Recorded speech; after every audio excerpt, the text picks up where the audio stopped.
Morning everyone. यो चाहिँ जहिले जहिले यहाँ के गर्छ भन्छ ल, छुट्टी भएर फर्किँदा यहाँ यही बाटो हिँड्नुपर्छ नि त।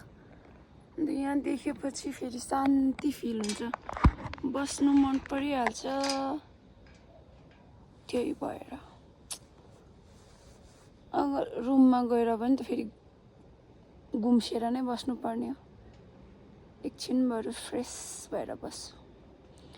चिसोले मेरो चाहिँ स्वर खप खप गाडिएको छ। तपाईँहरूको त्यस्तो हुन्छ? मेरो चाहिँ पुरा हुन्छ चिसोले। सर्दी लागेको चाहिँ होइन हो, सर्दी लागेको चाहिँ होइन, चिसोले है मलाई चाहिँ। के हो, राजपङ्खी कि के उड्दैछ, के भन्छ यसलाई? पुछार लाम भएको यस्तो उड्दैछ है। अन्त म चाहिँ युट्युबको लागि भिडियो बनाएको। कस्तो मजाको हुन्छ क्या, हेर्नुहोस् ल।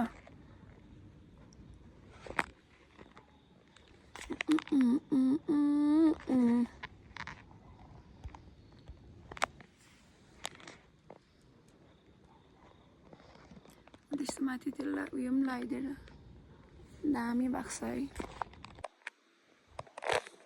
हेर्नु त, मर्निङ 4 AM म चाहिँ यहाँ छुट्टी भएर कोही बेला बस्ने बानी भएछ।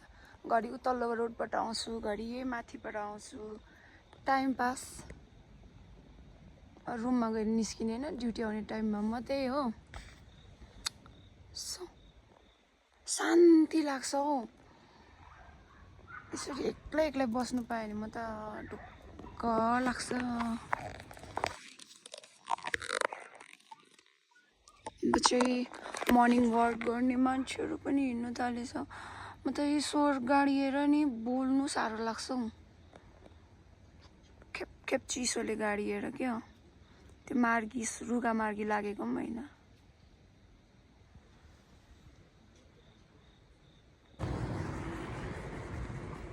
रिल्स बनाएँ, बसेँ, एउटा गीत पाएँ। गीत त राम्रो नि, के गर्नु, बनाउनु आउनु पनि पऱ्यो नि। गीत जानी नजानी भए पनि बनायो, बस्यो,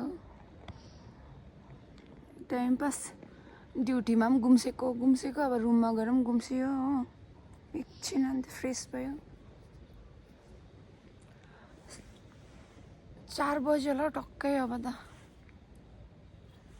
गइरहेको म 3:20 हुँदै आइपुगेको। बाई, यो चाहिँ मेरो मिनी भ्लग हो। So thank you. म चाहिँ डगहरूसँग खेल्दै आएर झन्डै 4:30 बनाएँ एकछिनको बाटोमा। ल बाई सबैजनालाई। अब सबैको गुड मर्निङ हो, तर मेरो चाहिँ गुड नाइट।